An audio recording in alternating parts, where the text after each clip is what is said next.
Alright, how's it going? It is Mr. Extra from Team Extra, and we got another deck profile from Dakota Garber. Yeah, Got a player going agents this time. Let's Yeah, go. it's like the third time you've gotten a deck profile. Shut the fuck up and do it. Second one, brother. Slap it out. So, Agent Punk. Would you like to spin it around for the crowd, sir? Yeah, spin it around. Yeah. You'd have to. Yeah.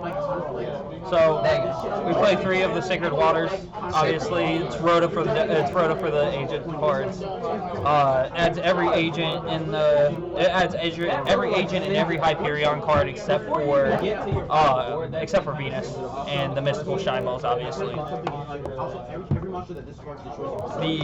I run the package of agents with 2 Neptunes.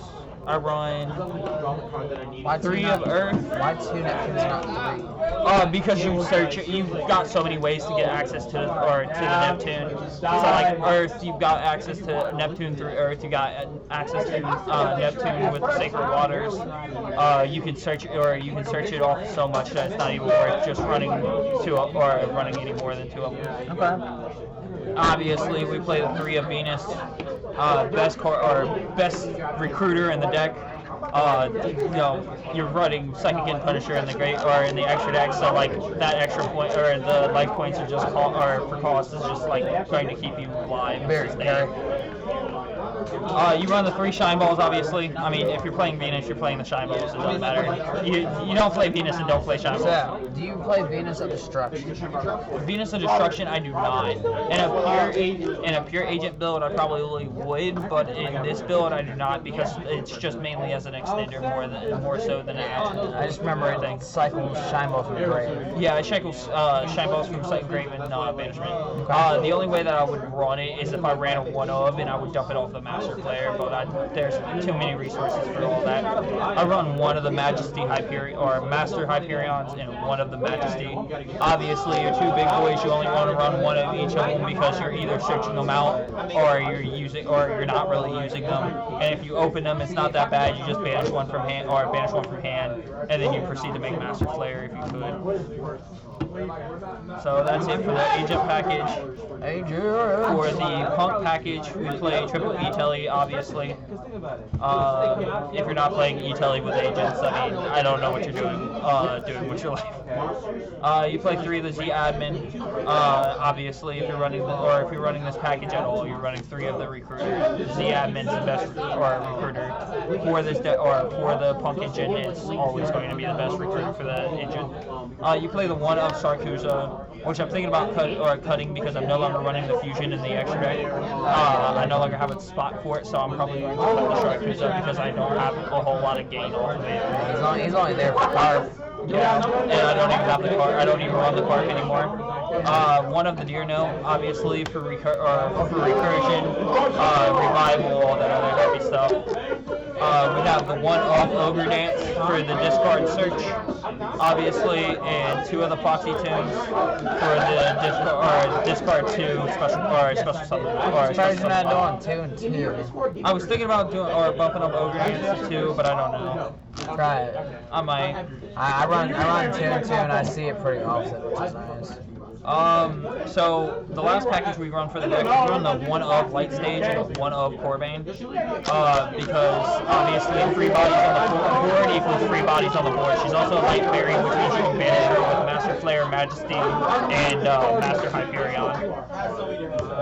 I wasn't expecting the Trickstar stuff like that. Free is 2 cards, to be honest. Deck thinning is deck winning someday. We run 1 of the Called By and 2 of the Crossout Designators. This should be 3 Crossout Designators, but I only have the 2 as of right now, so I'm only running the 2. Onwards to the hand traps, the actual hand traps. We run double of the Orange Light and a single of Green Light. Green Light for spell negates, Orange Light's for obvious monster negates. To basically keep your opponent out, or for the turn, if they're able to play around side blocking everything else. Run the 2-up DD Pro, one of the best hand traps in the format. It hits out on either player's turn. It hits out of the graveyard. So like obviously with the Deer Note, playing into any punkage in the Deer Note targets, so you can chain the DD Pro and hit their target out before they're able to summon it. We need to get to this rightly. We run the 3 Ash Blossoms because of too many searches, too many special summons from the deck. It kind of locks, or kind of just it's Ash. And then we run the 1 of Artifact Sight for the Scythe Lock combo, It winds up coming up quite a lot. Not to mention it's also a light fairy, which you can use for make Master Flare. It's also a level 5, allowing you to make making Baron on your opponent's turn as well. Onward to the extra deck. Onward. We play 2 of Moon. Mainly, you're using it as an extender to dump out one of the agent cards. So you can either recur it with Neptune, or you use it and you dump Majesty Hyperion to continue on with combo extension. I went to playing one of the IP Mascarenas, so I can set up for like an Appaloosa on the opponent's turn with 4. So like I can dodge out imperms and stuff like that with it as well, and still drop a pretty heavy negate. Alright, well, I'm about to head out. It's that time. I play the 1 of Hulk for the Tuner Search. I play the 1 of Dagda for the for the Scythe Lock Search. I play the 1 of Appaloosa for the first turn negates, and I play a 1 of Access Code for the Crackback, The Access Code actually comes up quite a bit, unfortunately, and it allows me to be able to break boards and be able to come back from a negative situation. For the actual targets for Hulk, I play the 1 of Formula Synchron and the 1 of TG Wonder Magician. It always depends on like where the current matchup is and what I have on board to determine on which one I go into. The main goal off of the actual Hulk summon is to either make Baron or to make Master Flare, determining on what I already have on board. So if I have Master Flare already on board, I'm making Baron. If I have Baron on board already, I'm making Master Flare off of it.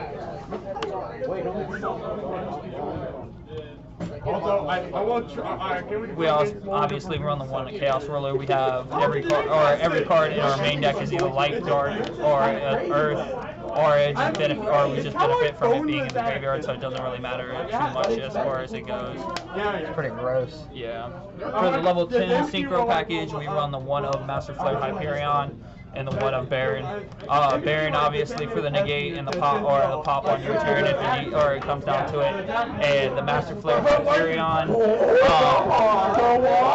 either during your turn you can just dump Venus, or you can dump another agent card. It gains its effect, and then when you activate an effect as well, I can banish 1 like fairy out of the graveyard and just smack something on the or banish something off the field. So it's a targeting banish, so it's pretty decent. Yeah. For the level 11 package, we run the 1 of Psychic and Punisher, and we run the 1 of Amazing Dragon. Amazing Dragon's really good for recurrence.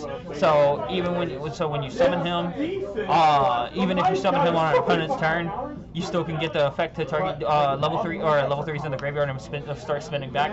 You can recur. Actually, believe it or not, you can recur the Ghost Ogre off of it if you're running Ghost Ogre in the main deck, or if you're running it in the side deck and you need it for the matchup, you can also recur it off of that and get more comp pluses off of it. The Psychic and Punisher, obviously, for the OTK maneuvers, and to be able to hit really hard on the comeback, but you're always going to probably be lower than your opponent because of the actual Venus pay, the Z admin pay, all that other, or the cost that you have to pay with life points. And then for the last card in the extra, rerun the 1 of Zombie Vampire. I've seen this card come up quite a bit actually, going from the level 8. So like you can recycle the Chaos Ruler. You can make Zombie Vampire. You can detach the Chaos Ruler, get the 4, and then re-special the Chaos Ruler and proceed on with plays, because being as it was used as XYZ materials, it no longer gets banished when it leaves because it's not leaving the field technically. For the extra deck, or for the side deck, we've got double Dark Ruler. Oh, shame. Obviously, because Dark Ruler is best for going second. If you win your first matchup, 9 times out of 10, you're probably going to go for into a going second position, so Dark Ruler comes up quite a bit. We run double Twin Twisters for back row hate. Mystic Mind's kind of a problem card. It's been a problem card. They're not going to hit it, and they haven't hit it yet. So I don't know when they're going to hit it. So until then, our Twin Twisters are going to stay in the side deck mainly for that card, and a couple other side or back row cards like Eldritch, stuff of that nature. We're running the double Blizzard. It's kind of a funny card. It's an interesting card. It came up quite a bit in the going first situation on the first round loss, because when they go to Dark Ruler, you can activate the Blizzard and just send it back to your hand, or send it back to the hand. They can't activate it for the rest of the turn, and your cards kind of keep their effects. So like if you've got an Appaloosa for 4 and you set a Blizzard and then go Dark Ruler, you can go Blizzard, spin it back, or spin the card back to hand, and your Appaloosa still has the 4 negates live. We play the double triple tactics. Obviously, I would play the third, but I don't have a third right now. The double triple tactics is mainly for a going second position as well, because 9 times out of 10, by the time you're going second, they're going to set up some kind of negate. So you're going to want to either A, take control of something that they haven't negated with, or Oh, wow. Okay. I'm sorry. I see you. Alright, cut the video. Hey, I'll take it.